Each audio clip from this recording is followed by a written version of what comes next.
आइए फिर से लौटते हैं एक नई कहानी के साथ। गरीब घर की बहू बनी कलेक्टर, शिक्षा पद कहानी।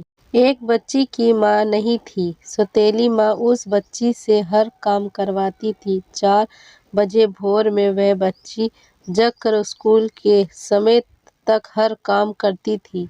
उसके बाद स्कूल जाती थी। सौतेली माँ अपने बच्चों को टिफिन देती थी, लेकिन उस बच्ची को टिफिन भी नहीं देती थी। लेकिन बच्ची को कोई एतराज नहीं था। पिता कभी महीने में काम कर घर आता था। उस बच्ची की सौतेली माँ काफी मान जान करने लगी थी। पिता के जाने के बाद फिर वही कार्य करवाती थी। बच्ची पढ़ने में तेज थी। धीरे धीरे बड़ी हो गई।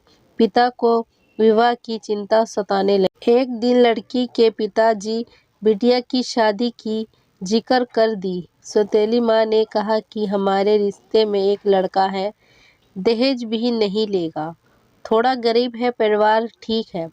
लड़की चूंकि पढ़ाना चाह रही थी, लेकिन जबरदस्ती मंदिर में विवाह करके उसे उसके ससुराल भेज दी।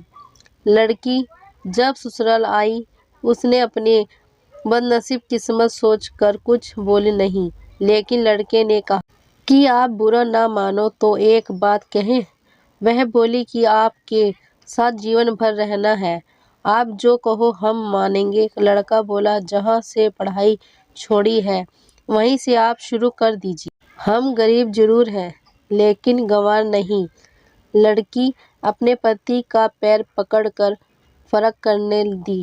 लड़का दिन रात मेहनत करने लगा। लड़की दिन रात पढ़ाई में मन लगा दी। लड़की एक बड़े शहर में रहकर आईएएस की तैयारी करने लगी। लड़का काम कर पैसा देने चला आता था। लड़कियां के हॉस्टल के बाहर मिलने पैसे दे देता था और फिर पुनः घर वापस चला आता था। लड़की आईएएस में सिलेक्ट होकर आई। वह आईएएस की ट्रेनिंग पर चली गई और किसी दूर प्रदेश में डीएम बन गई।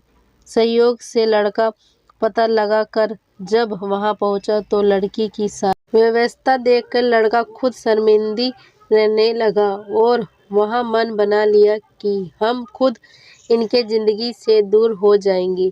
लड़के की माँ की तबीयत खराब थी। लड़का हफ्ते भर से मिलने के लिए प्रयास कर रहा था, लेकिन कोई मिलने नहीं दिया।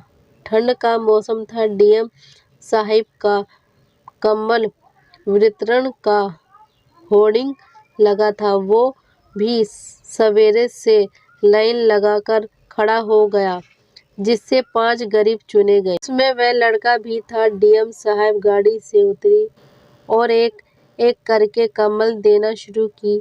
जब 5वें आदमी को कम्बल देने की बारी आई, वह लड़का अपना मुंह तौलिया से बांधे खड़ा हो गया। डीएम साहब जैसे ही कम्बल हाथ में दी, लड़के की आंखें नम हो गई और धीरे से बोला कि साहब, हमारी माँ की तबीयत खराब है, माँ को यही लाया हूँ।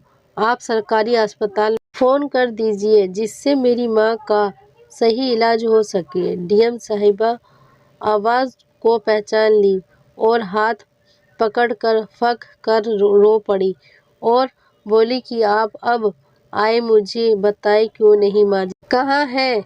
उसने इशारा किया। इतने में वह खुद चल दी। अपनी गाड़ी में सबको बिठाया, अपने आवास ले आई। तत्काल सबके ठंड के कपड़े खरीद कर दिलाई। लड़का बोला कि आप बहुत बड़ी अधिकारी हो गई। तो वहाँ बोली कि तो क्या हुआ, आप हमारे पति थे और हैं। आप लोग को हम कैसे भूल जाएं। आप मेरे लिए दिन रात मेहनत किए। आपकी देन है कि मैं यहाँ खड़ी हूँ। ये सुन लड़के की आंखें नम हो गईं। इतने में डीएम साहिबा भी अपनी आंखों के आंसू रोक नहीं पाई और अपने पति के गले सिमट कर रो पड़ी और अपने परिवार के साथ रहने लगी। आपको ये वीडियो अच्छी लगी हो तो लाइक करना, शेयर करना, सब्सक्राइब करना और कमेंट करके जरूर बताना। धन्यवाद।